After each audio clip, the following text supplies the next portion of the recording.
All right, YouTube, I think we're just going to completely redo this. I tried making a video, but Normal, the little black and white cat, was out here with me. And she was trying to escape the porch and go crawl around in the grass and make herself a target for one of the many hawks or bald eagles that live around here. And that was not something I wanted to happen to her at 14 years old. So she's back in the house.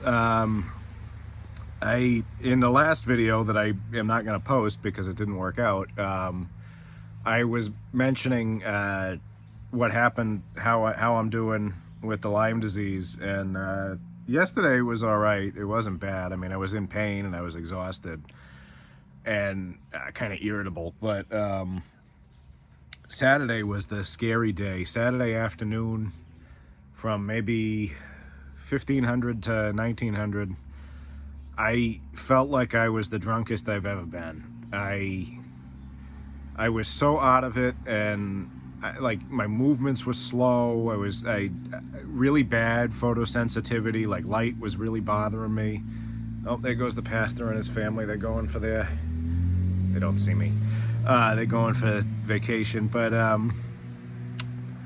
yeah, Saturday afternoon rather, I was, it really felt like I was incredibly drunk or incredibly high. And it was scary. I couldn't really keep my eyes open because the light was bothering me so much. I was dizzy, I was nauseous, all of my joints hurt. I had splitting headaches, like really, really bad headaches. I was cold, I was tremulous. It was bad, and it lasted for about 4 hours, and it was it was scary. I thought I was gonna have to go to the hospital, but I got through it, and I slept like a log that night, Saturday into Sunday. My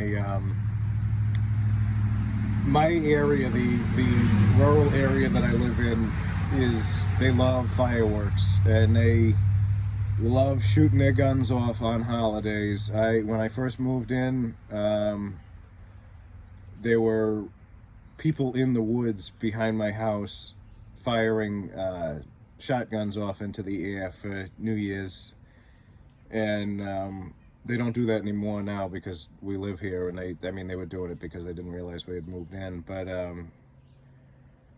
they stay out of our property now, but they love to make noise. They love to blow stuff up. They love to shoot stuff. I mean, my son and I shoot old TVs in our backyard and stuff like that. So it's a very loud time around here when there's any kind of a holiday. New Year's, 4th of July. I think they do it for Labor Day too. I forget. But Saturday night it was very loud, and my younger dog was going crazy, and I slept right through it because I was exhausted from whatever the hell was going on for those 4 hours before I went to bed. And Sunday I did all right. I did fine until like maybe 2 in the afternoon, and then it hit me like a brick wall, hitting a brick wall, and I just had to like lay down and not do much. This morning, I woke up at my usual time, like 5-ish, 4:30, 5-ish, just before the sun got up. And I didn't have the energy to do anything, so I just went to the bathroom and went back to bed. And next thing I knew, it was like 7:30, and then it was like 8, and then it was 9:30, and it's like, I gotta get up, I gotta do something. So came out, watered the little green babies, the squash and the cucumbers, and took a look at these here, which is something I wanted to talk about. See these? Nope, maybe you do. See these here? These are all cuttings from my tomato plants, and they look horrible. I know that. I had them sitting in jars of water for about a week in one of my bathrooms with the hope that they would grow roots. And maybe the bigger ones did, like the ones that are standing straighter, but I think, you can see some of them really didn't do well. But the idea is You put them in the water for a week, and they grow roots, and you put them in the little potting pots, solo cups, and it'll clone the original plant. So I'm trying this, and I still got a little bit of time before I got to harvest those potatoes. So if these don't work out, it's all right. I ordered some rooting compound. It's some sort of hormone that you dip them in, and it's supposed to help. So worst comes to worst, I take a few more cuttings and put them directly in the soil this time with the rooting compound. And hopefully they'll take, and they'll be ready to get in the ground when I finally get those potatoes out of the ground, along with the cucumber and squash plants that I showed you guys. That those are actually doing, you can see they're doing really well. They got their first application of manure tea yesterday, and they're going to be on. I have found that if I'm using the manure tea, if I do it every other day, I get really, really good results. And with seedlings and leafy greens, if I add a half a solo cup of 10-10-10 fertilizer, and I put it in the little nylon thing that I use as a tea bag, and I steep it in there overnight, I have found that really, it's not too much that it'll burn things, but it makes them grow really, really quick. I got a 4-foot tall tomato plant from it. So that's probably going to be something that I start using on these guys, just to get them ready, to get them in the ground, so that I can really take advantage of. With the climate changing, we used to get snow. I can remember getting snow on Halloween growing up. I can remember going out trick-or-treating and having to wear a winter coat because it was snowing. Now it's not uncommon for it to be in the 80s on Halloween.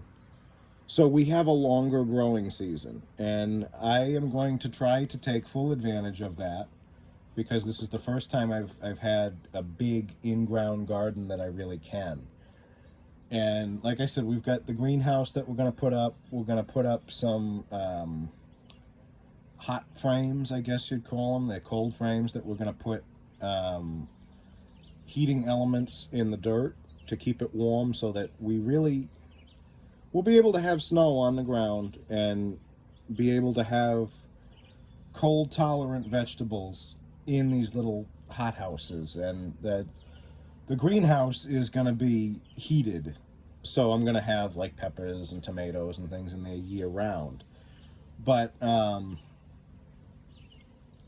what I'm trying to say is, I'm trying to use this garden to its absolutely fullest potential for as long as is possible. I'm hoping that I can get to the middle of February before I have to stop and then start up again the beginning of April. So we'll see if it goes, but we'll see if it goes that way. But that's why I'm trying to propagate the tomato plants, and I'm trying to plan ahead, so that, okay, I've harvested this, what's going to go in that spot? Hopefully squash, cucumber, and tomatoes. If it's just squash and cucumber, that's fine too.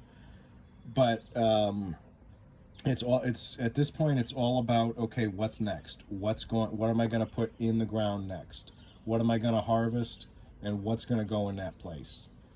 So we'll see if it works. It's a brand new garden. You know, I put it in this March and April. I was digging out here, and maybe the soil doesn't have the right nutrients yet, but the more I keep amending it with compost, the more I keep growing beans in it. We'll see where it goes. And I don't know, maybe that's honestly, working in the garden is probably where I caught the Lyme disease, but we'll see. we'll see how that goes. It's interesting. It's been an interesting few days since I found out, and what amazed me is that I went from feeling fine and thinking, no, I don't need to go to the doctor, and I went to the walk-in clinic, the urgent care emergency room over there, and within 20 minutes of walking through the door, I felt like I had the flu. So I'm hoping that this is something that the antibiotics just clear out in the 2 weeks that I'm on them, and we'll see. So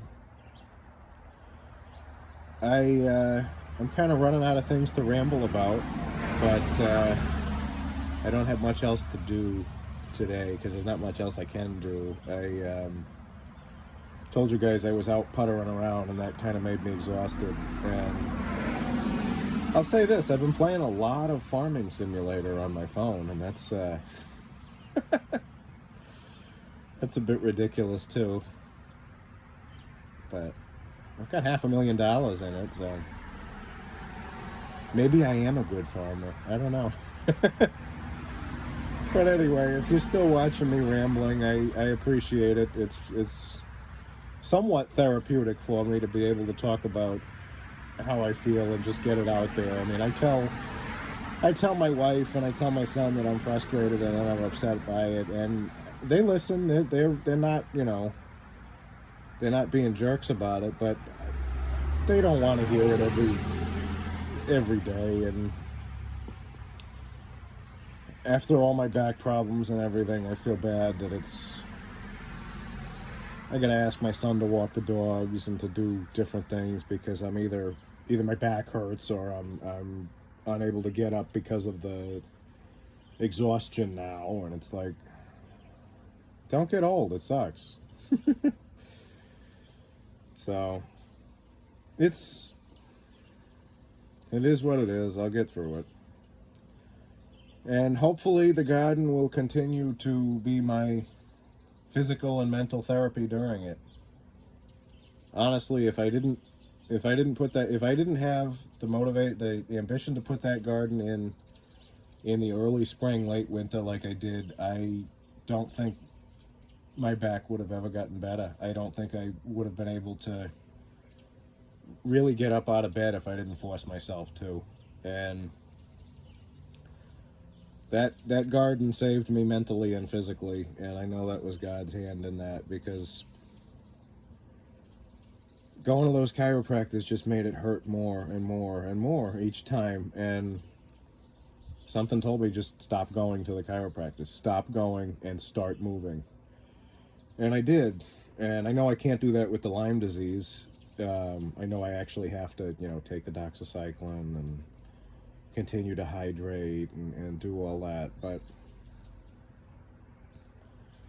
it's really just, it's frustrating and it's aggravating, and I just want to get back to the normal that I had gotten to. But God willing, I will. And if not, he's probably got some kind of a plan for me, so we'll see. But anyway, if you've watched this for this long, I thank you, and I hope that wherever you are, you're comfortable and that God is with you. Thank you.